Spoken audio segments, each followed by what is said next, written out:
அப்ப என்ன செய்யறது? வேளாண்மை மீட்டெடுக்கணும். எப்படி சீமான் மீட்டெடுப்ப? எனக்கு ஒரே வழிதான் இருக்கு. என் மக்கள்கிட்ட நான் பழகின வரைக்கும், என் ஊர்ல நான் இருந்து வந்த வரைக்கும், காசுனாலும் சீமா கவர்மெண்ட் காசா இருக்கணும், அரை காசுனாலும் சீமா அரசாங்க காசா இருக்கணும்.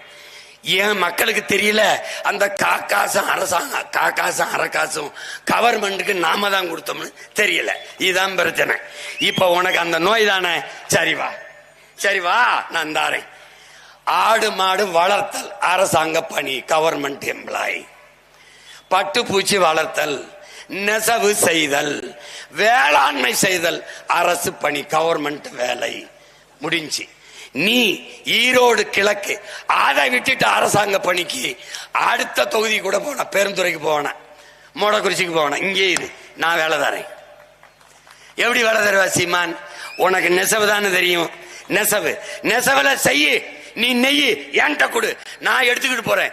இவங்க மாதிரி கொள்முதல் செய்யறவன்ல, சத்தியமா நான் செய்வேன், நல்லா செய்வேன். எடுத்துக்கிட்டு போய் உரிய விலையை உனக்கு கொடுத்துட்டு நான் உலகம் பூரா சந்தைப்படுத்துவேன். உனக்கு வேலை இல்லைன்னு கிடையாது, வறுமைன்னு கிடையாது, பசிங்கிற சொல்ல இல்லாம ஒழிப்பேன். இவங்கள மாதிரி காலையில படிக்க போற பிள்ளைக்கு உப்புமா கிண்டி போடுறவன் இல்ல. 1/2 லிட்டர் பால், 2 நாட்டுக்கோழி முட்டை. எப்படி? நானே மாடு வச்சிருப்பேன், வளர்ப்பேன், பண்ணையா வளர்ப்பேன், பலாயிரக்கணக்கில் ஏக்கர்ல வளர்ப்பேன். நானே நாட்டுக்கோழி பண்ணை வச்சிருப்பேன், நானே தேனீக்களை வளர்ப்பேன். என் கனவுல இருக்கிற நாடு பூமியின் சொர்க்கம் என் பெற்றோர்களே. உலக பந்திலே கனவில் கூட நீ படைக்க முடியாத நாட்டை, என் தலைவனின் கனவை நான் நடத்தி காட்டுவேன். என் முன்னவர்கள் கண்ட கனவு, ஒரு அறம் சார்ந்த ஆட்சி முறையை நிறுவுவோம். பார்க்கும் இடமெல்லாம் வேளாண்மையை முன்னிறுத்திய பொருளாதார கட்டமைப்பு. பாய் விண்ணுதல், கொட்டான் விண்ணுதல், மீன் வளர்த்தல், நெசவு செய்தல், கரும்பிலிருந்து சர்க்கரை, நாட்டு சர்க்கரை, வெல்லம், பனையிலிருந்து வெல்லம், பதநீர், கரும்பு எல்லாம் அங்கங்க சின்ன தொழிற்சாலைகள். நிலமும் வளமும் சார்ந்த தொழிற்சாலை, வேலை வாய்ப்பு, வளர்ச்சி. படித்தவன் படிக்காதவன் அனைவருக்கும் அரசு வேலை. அது எப்படி? படிச்சவன் படிக்காதவனுக்கு 1000 ஏக்கர்ல மாட்டு பண்ண, என் மாடு போடுது சாணி, அதை எடுக்கிறதுக்கு எஜுகேஷன் தேவையில்லை, நாட் நெசசரி. அங்க வேக்கம் கிளீனர் உங்க வீட்டு குப்பை எடுக்கிற மாதிரி வச்சிருப்பேன். நீ போய் வச்சு நான் சாணி சரக்கு உள்ள வந்துடும். எடுத்து ட்ரக் பின்னாடியே டிராக்டர் ஓட்டிட்டு வருவான், எடுத்து போட வேண்டியதான். எடுத்தாச்சு. மாடு தின்னுட்டு மிச்ச புல்லு வைக்கோல் எல்லாத்தையும் போட்டிருக்கு, தூக்கி அதை எடுத்து போடணும். அப்படியே சரியா 20 கிலோமீட்டர்ல 100 ஏக்கர்ல நான் குப்பை கிடங்கு வச்சிருப்பேன்.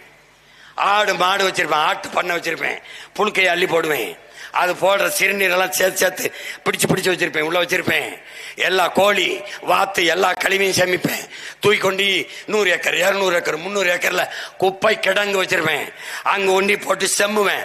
அந்த குப்பை மக்கும் போது அதுக்குள்ள இருந்து மீத்தேன், ஈத்தேன், பயா கேஸ் எடுப்பேன், ஹைட்ரோ கார்பன் எடுப்பேன். இந்த என் பூமி தாயின் ஈரக்குலையை அறுத்து குடலை, சிறுநீரகத்தை புடுங்கி, இதயத்தை புடுங்கி மீத்தேன் ஈத்தேன் எடுக்கிறத நிறுத்துவேன். நீ எழுதி வை. உன் மகன் முதலமைச்சர் நாற்காலியில உட்கார்ந்து கையெழுத்திடுகிற போது இந்த ONGC காரன் அந்த குழாயை எடுத்துட்டு போறானா மட்டும். ஏதோ சின்ன பையன் கத்திக்கிட்டு இருக்கேன்னு நினைக்கிறேன். நீ சிரிச்சுக்கிட்டு நேற்று வரைக்கும் 30 பேரை மீனவனை கைது பண்ணிருக்கேன்.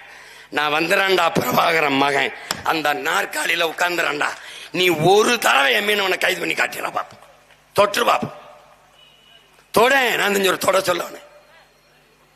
என்னமா ஐயா முதல்வர் போய் டங்ஸ்டன் தொழிற்சாலை நான் இருக்கிற வரை எடுக்க மாட்டேன். நான் சொன்னதுக்கு அப்புறம் தான் நீங்களே சொன்னீங்க. இப்பவும் நான் சொல்றேன், நீ பெருத்த அதிகாரம் கொண்டவர் தாங்க நீங்க எல்லாரும். நீ பரந்தூர் விமான நிலையத்தை கட்டி காட்டிரு, நான் பாத்துறேன். ஒன்னும் செய்ய முடியாது. இந்த பேசிக்கிட்டே வேணா இருக்கலாம். மறுபடியும் ஒரு நாள் வந்து பரந்தூர் விமான நிலையத்தை கைவிட்டு விட்டோம், இத பேசுற நிலைமை நான் உருவாக்குறேன் இல்லையான் பாரு. பூமியின் சொர்க்கமாக மாற்றி படைக்க முடியும். பசி என்ற சொல்லில்லாத ஒழிக்க முடியும். பசி வந்தால் மானம், குடிப்பிறப்பு, தானம், தவம், கல்வி, இது எல்லாம் காமம், தொழில் முயற்சி எல்லாம் பறந்து போக முடியும் என்றால் அவை அது இல்லாது ஒழிக்க முடியும் நம்மளால். நெசவு செத்து போய்விட்டு கவலைப்படாத.